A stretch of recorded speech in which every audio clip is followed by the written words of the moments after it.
Hello, this is Gray from Salt Lake City, poet who is fresh back from tour. Well, not that fresh back from tour, but back from tour nonetheless, and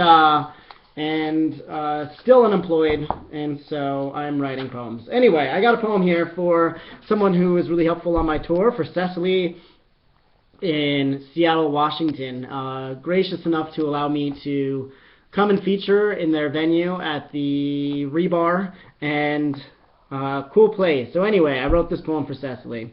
It's called Life Without the Moon.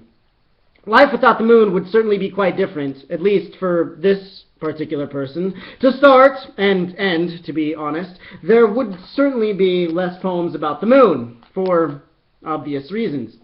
No more poems about being the moon, or how the moon is the only thing that keeps lonesome people company, because when they look up at the moon, a billion other people look up at it too, and that is solidarity in a way, with all those other lonely people. Or how the sun looks at the moon directly in the face whenever it is full, though admittedly the sun looks at the moon in the face all day, every day, though we can't see which face the sun is looking at, except with the lunar eclipse, which is really different, because the moon, being spherical, has 1,000 faces. This also rules out all poems about the ocean, how the tides rise and fall, how these tides push onto the sand of beaches, erasing footprints, and notes scrawled by a stick of someone who doesn't hug enough, and thus the obliteration of all metaphors about the impermanence of, everything. To come to think of it, this hypothetical situation has really dissipated a whole classification of metaphors.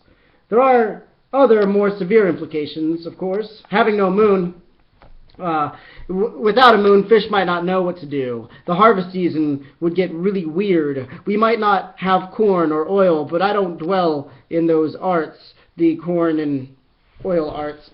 I can't really say what I was thinking all the time when I wrote these poems, but anyway, I digress. If we were to get down to it, without the moon, there also wouldn't be any werewolves. And I find that more terrifying than any other experience with or without the moon. So there you go, Cecily. Thank you so much for your accommodations, and I hope to see you when you come through our humble little town. All right, have a good one. Bye.